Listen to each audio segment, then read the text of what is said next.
नमः सिद्धेभ्यः शुद्धात्मने नमः। नमो जुणाणम। सभी को सादर शुद्धात्म वंदन। आज पौष शुक्ल एकम का यह शुभ मंगल पावन दिवस है और आज जो हमें संदेश प्रसारित हुआ है वो बहुत ही सुंदर संदेश जीव के करने योग्य कार्य क्या है यह बताने वाला है। देखो, पाप तो सभी बुरा जानते हैं। संसार में जितने भी दर्शन चलते हैं, इस मुख्य रूप से 6 दर्शन, उन 6 दर्शनों में पाप को बुरा कहा है और पुण्य कार्य को अच्छा कहा। किंतु एकमात्र जैन दर्शन ही ऐसा है जिसमें पाप को भी बुरा कहा और पुण्य को भी बुरा कहा।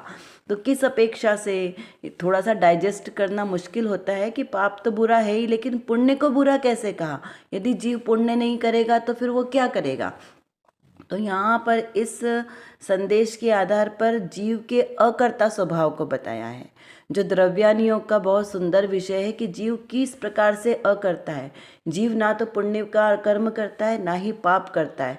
वह मात्र करने का, वो भावों का करता भी नहीं है, वो सहज परिणमन होता है।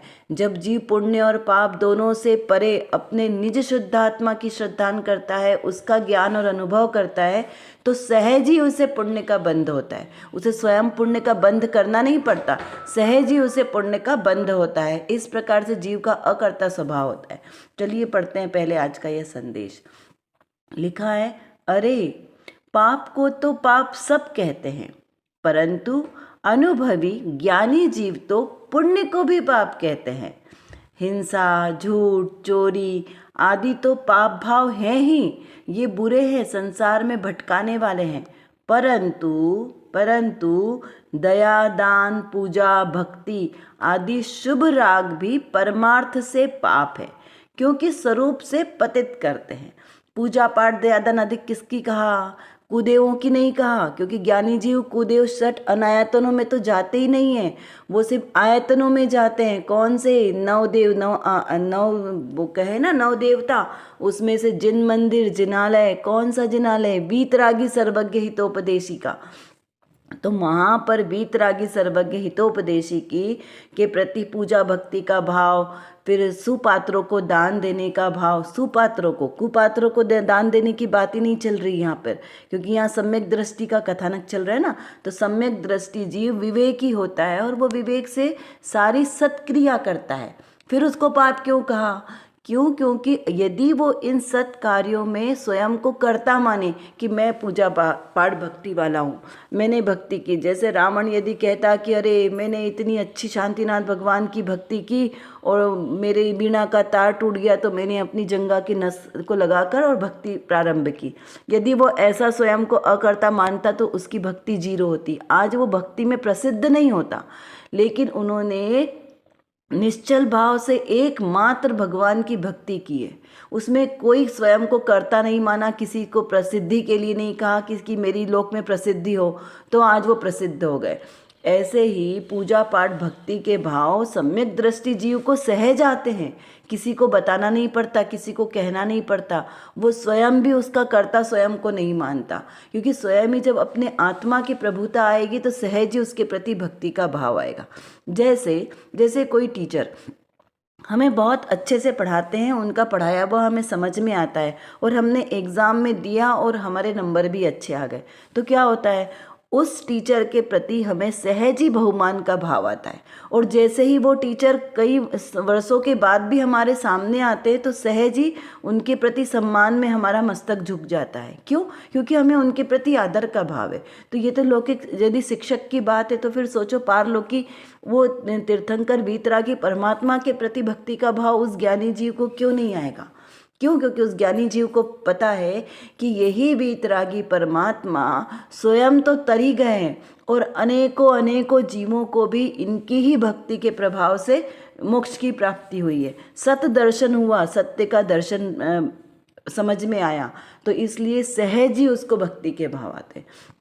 और देखो, दूसरों को फ़ायदा मिले ना मिले, लेकिन वो स्वयं को यदि फ़ायदा मिलता है जिनेंद्र प्रतिमा को देख के, जिन प्रतिमा को देख के अपना स्वरूप ख्याल आता, क्या विचार आता है? ऐसा ही प्रभु मैं भी हूँ, ये प्रतिबिंब सुमेरा है, भली भांति मैंने पहचाना, ऐसा रूप सुमेरा है। जब ऐसा विचार आता है, अपने स्वरूप का अनुभव होने लगता है, तो सहज ही पूजा भक्ति के भाव आते हैं। लेकिन उस भाव में भी वो जीव, वो ज्ञानी जीव, उसमें धर्म नहीं मानता, उसे राग भाव ही जानता है कि ये भी राग का परिणाम है, इससे रहित मेरे निःशुद्धात्मा ही मेरे लिए सर्वोत्कृष्ट है। तो इस प्रकार के जब उसके उत्कृष्ट भाव होते, तब उसे कर्म बंधन नहीं होता, और तभी कर्म का बंधन नहीं होगा तो दशा कौन सी होगी? मोक्ष दशा होगी, क्योंकि निर्बंध स्वरूपी आत्मा का विचार आएगा। यहाँ पर श्रोता ने एक प्रश्न किया है कि किस अपेक्षा से द्रव्य भी परिणामी है या नहीं भी है। द्रव्य को परिणामी भी कहा और द्रव्य को अपरिणामी भी कहा। देखिए, बहुत सारे लोग जो जैन दर्शन को सही तरीके से नहीं समझते, वो क्या कहते हैं, कह रहे आपका ये जैन दर्शन कैसा है, कभी बोलता है ऐसा हो सकता है, कभी बोलता है ऐसा नहीं करना है ना। तो यहाँ पर कहते हैं कि वो कहते हैं कि आप में विरोधाभास है। लेकिन जैन दर्शन एक ऐसा दर्शन है जहाँ विरोधों का नाश होता है, वहाँ विरोधाभास नहीं है, वहाँ सत्य का दर्शन है, सत्य का दिग्दर्शन है। बस आपको अपनी दृष्टि इतनी सूक्ष्म रखनी है। देखिए, सुनार के पास उसके जो सामान होते हैं ना डिज़ाइन के, उसके लिए बहुत छोटे छोटे औजार होते हैं। घड़ी सुधारने वालों के पास देखो उसके औजार कितने छोटे होते हैं, क्यों? क्योंकि उसको सूक्ष्मता से अध्ययन करना है। ऐसे ही जिन दर्शन को अति सूक्ष्मता से अध्ययन करना आवश्यक है। यहाँ पर आचार्य देव कहते हैं कि द्रव्य तो अपरिणामी है, बंध मोक्ष के परिणाम को द्रव्य नहीं करता, परंतु पर्याय दृष्टि से कथन करना हो तो पर्याय ध्रुव में से ही आती है, क्योंकि पर्याय कहीं और अलग जगह से नहीं आएगी, वो ध्रुव में से ही पर्याय निकलेगी और ध्रुव में ही विलीन हो जाएगी। फिर भी प्रत्येक पर्याय अपनी अपनी स्वतंत्र सत्ता को लिए है। प्रति समय नई नई नई नई जो पर्याय निकल रही है वो सभी स्वतंत्र है और वो ध्रुव में ही वापस जाती है। तो इसीलिए इस अपेक्षा से द्रव्य को परिणामी कहा है, क्योंकि द्रव्य के ही परिणमन से तो पर्याय उत्पन्न हो रही है ना। तो उस अपेक्षा से द्रव्य को क्या कहा? परिणामी। क्या कहा? द्रव्य में से जो पर्याय प्रति समय निकल रही है, इस अपेक्षा से द्रव्य को परिणामी कहा है, यह द्रव्य दृष्टि से। और जब द्रव्य दृष्टि से ध्रुव को देखकर देखेंगे तो द्रव्य निष्क्रिय है। क्यों? क्योंकि द्रव्य कहीं थोड़ी जाता है, वो तो अपना जहाँ है वहीं विराजमान है, उसमें उसके अंदर से पर्याय निकल रही है। तो परिणमन किस में हो रहा है? पर्याय में परिणमन हो रहा है, द्रव्य में नहीं हो रहा। तो द्रव्य की अपेक्षा से देखें तो द्रव्य अपरिणामी है, और यदि पर्याय की अपेक्षा से देखें तो द्रव्य कैसा है? परिणमनशील है। यदि द्रव्य को कुटस्थ जड़ कह देंगे तो फिर पर्याय कैसे निकलेगी? पर्याय नहीं निकल पाएगी। तो जब पर्याय की जगह पर खड़े होकर देखेंगे तो द्रव्य हमें कैसा दिखेगा? परिणमनशील दिखेगा। जैसे एक सिंपल उदाहरण लेते हैं, समुद्र है, सबसे प्रचलित उदाहरण और सबको जल्दी से वो समझ में भी आ जाता है। समुद्र है, अब हमने तट पर किनारे पर खड़े होकर देखा तो लहरें कहाँ से आ रही है? समुद्र के अंदर से। तो परिणमन कौन कर रहा है? समुद्र कर रहा है, क्योंकि समुद्र में से लहरें निकल के आ रही है। और यदि हमने नीचे उसकी गर्त में जाकर देखा तो क्या वहाँ पर कोई हलचल हो रही है? नहीं हो रही है। तो वहाँ समुद्र कैसा है? ध्रुव है, अपरिणामी है, एकदम शांत, निष्क्रिय, स्थिर बैठा है। तो द्रव्य दृष्टि से देखेंगे तो द्रव्य कैसा है? अपरिणामी है, निष्क्रिय है। और पर्याय दृष्टि से देखेंगे तो द्रव्य में ही परिणमन हो रहा है, परिणमन द्रव्य में ही होगा। द्रव्य इस अपेक्षा से यहाँ पर दो अपेक्षा से कथन कहा गया है। तो ऐसे ही मेरा जीव द्रव्य, मेरे जीव द्रव्य का जो स्वभाव है वो स्वभाव भाव कैसा है? अपरिणामी है। वो जीव द्रव्य कभी परिणमता ही नहीं है, लेकिन उसकी जो पर्याय धारण की हमने, मनुष्य पर्याय, देव गति, नरक गति की, नरक गति के जीव, एक इंद्रिय दो इंद्रिय, इनमें परिणमन होता है। जीव त्रिकाल से एक जैसा अपरिणामी है, वो निगोद में भी वैसा ही था, मनुष्य में भी वैसा ही है और सिद्धालय में भी वैसा ही विराजमान होने वाला है। कुछ प्रश्नों के माध्यम से थोड़ा सा चिंतन धारा को बढ़ाते हैं। पाप किसे कहते हैं, इसका विचार करें। कितने प्रकार से जीव पाप करते हैं? देखो, 5 प्रकार तो हमें मालूम है, हिंसा, झूठ, चोरी, कुशील और परिग्रह। लेकिन और भी कोई पाप के तरीके हैं क्या? उसका हमें विचार करना है। अशुभ कर्म तो ज्ञानी करते ही नहीं, किंतु शुभ कर्म को पाप कहें तो फिर वो करेंगे क्या? कौन सा कार्य है जो उनके लिए करने योग्य है। शुभ भी नहीं करना है, अशुभ भी नहीं करना है, तो वो क्या करेगा। क्या पुण्य के उदय को पाप कहना सही है। तर्क से इसका विचार करना है। बंध और मोक्ष के परिणामों का कर्ता कौन है, इसका विचार करें।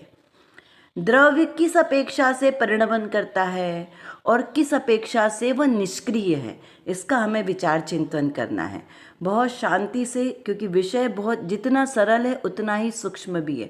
यदि एक बार हमारी समझ में आ जाए तो हमारा बेड़ा पार हो जाए। ये बंध का कारण क्या है, मोक्ष का कारण क्या है, जीव कौन से कार्य करता है और किस प्रकार से जीव अकर्ता है, हमें इस तरीके से विचार चिंतन को बढ़ाना है। कर विचार तो पाम, हम जितना विचार करेंगे उतना ही हमारा विषय क्लियर होगा, क्योंकि हमारे पास समय की कमी है और जानना बहुत ज़्यादा है। और किसको जानना है, अपने ही ज्ञायक स्वभाव को जानना है। तो जब तक हम अपने इस ज्ञायक स्वभाव को नहीं जानेंगे तब तक हमारा कोई भी कार्य सिद्ध नहीं हो सकता। तो एकमात्र जो मेरे अंदर मतलब मेरे आत्म स्वभाव में जो ज्ञान नाम का विशेष गुण है, इस गुण को एकमात्र अपने ज्ञायक स्वभाव को जानने में लगाएं तो निर्विकल्प दशा की प्राप्ति होगी। और इस निर्विकल्प दशा के ही आश्रय से हमें शाश्वत सुख की प्राप्ति होगी। तो वो शाश्वत सुख हमें प्राप्त हो, इसीलिए पुरुषार्थ करना आवश्यक है। उसके लिए व्यवहार से तो सच्चे वीतरागी देवशास्त्र गुरु का आश्रय लेना योग्य है, और निश्चय नय से मेरी निज शुद्धात्मा का आश्रय लेना ही सर्वश्रेष्ठ उपाय है। अभी के लिए बस इतना ही। विशेष चर्चा हम आगे की कक्षाओं में करेंगे। तब तक हम अपने आत्मस्वरूप को जानें, पहचानें और उसी में लीन रहें। इसी विशेष मंगल भावना के साथ आप सभी को सादर जय जिनेंद्र।